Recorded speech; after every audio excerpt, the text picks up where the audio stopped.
farming is hungry work. You got to eat, and after all, we are growing food. So, like, my favorite part of the day is lunchtime. Dinner time comes close second. I've got some chickpeas inside, so we can make this like a big salad, you know. This is tasty stuff. This is giant bronze mustard lettuce. Very, very spicy stuff. Very spicy stuff. Okay, this is a cos lettuce. You get to the kitchen, the basket's so full, you think you're cooking for like 8 people. Meanwhile, it's just you, but harvesting is such fun. You just don't want to stop. That's a nice little pak choy. Add some crunch. At any given time, I've got about, I don't know, 4 or 5 different types of chilies growing.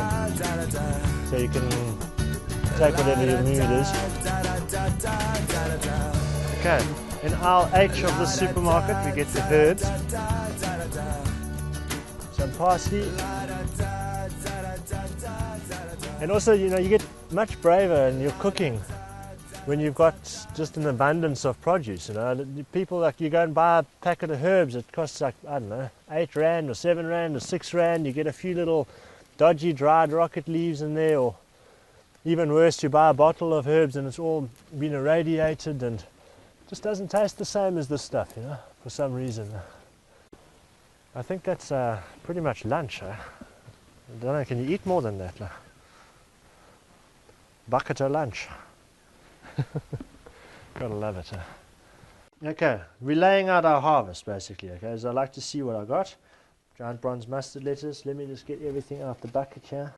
I just suggest to everybody, you know, take responsibility for yourself and where you can, you know.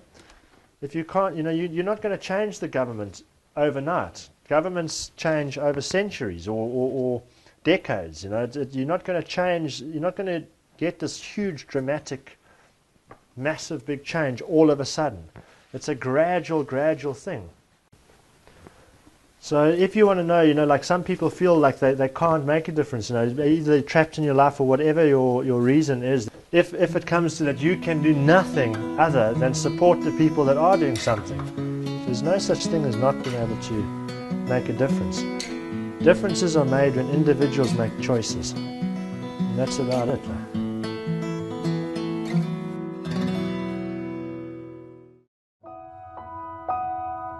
Where people are at the moment, in my experience with food production, is that our society has become so far removed from our food production that people actually don't have reference points at all. There's no exposure. The necessity of a monoculture is to remove it from urban areas because it's a dangerous system. I mean, you've got an aeroplane flying over, releasing 500 litres of pesticide in an hour. You can't have a block of flats there. You know, you can't have like a playground there. That's not a nice view from your bedroom window. You know, like toxin, like it's like, oh. And, you know, the runoff pollution and the accumulative toxins in those systems, they're dangerous to people. It's not a cohabitable situation. So out of necessity, society is kept almost out of agricultural production. Well, we arrived here in 2000 and started building the house in that.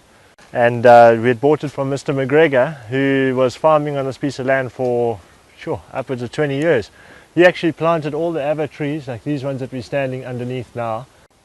And he was spraying for a disease called black spot, which is this tiny little black spot on the R.A.W, like you can see there.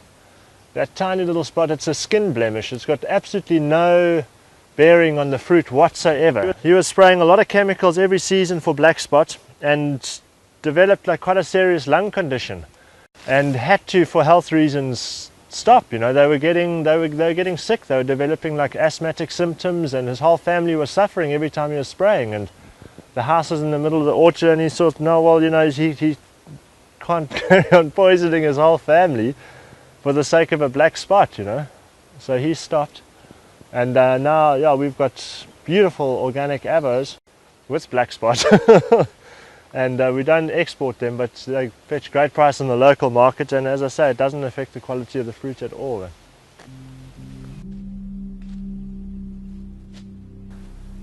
it doesn't really make sense, the amounts of chemicals that we use purely for cosmetic reasons, you know. So like this black spot on this avo, it's got no effect on the quality of the fruit. It doesn't detriment the tree. It's actually, from an ecological point of view, it's a symbiotic relationship.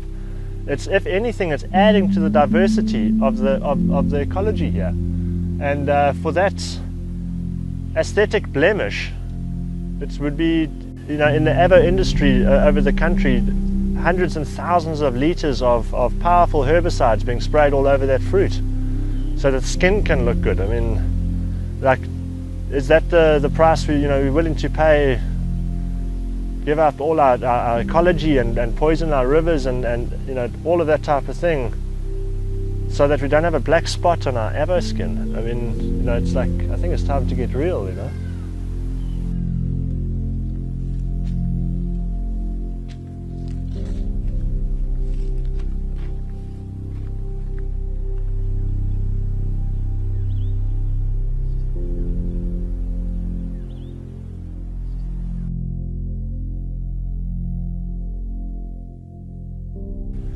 I grew up in Pietermaritzburg.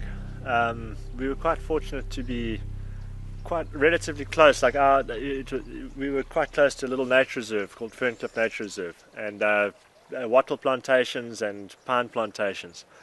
And I only like put the two and two together like later on. It was quite interesting to look back, because to get to the nature reserve we had to walk through quite a lot, like about 2 kilometers of plantations. I remember when I was young, those wattle plantations were like eerie silence, and they were spooky, you know, like you didn't, like, you know, you wanted to get on your bicycle and go through it, not go and stand there, you know. And underneath the trees there was nothing growing, you know, that was all quite stark. And it was only later, like in my early sort of teens, that we actually went right through and found this nature reserve, and suddenly there was all this variety of plant life. There was such a much better sense of peace in those natural areas, and I think we all experience that when we go into a balanced environment. The whole pace slows down, the stresses of living too close to people, the pleasures of fresh air, you know, space, commune with animals. Like, you know, we all feel inspired, or it's awe-inspiring to come close to even a small buck. You know, it's like invigorating. You know, it's like another life form, and it's very special. And I think I've grown up with that love of nature.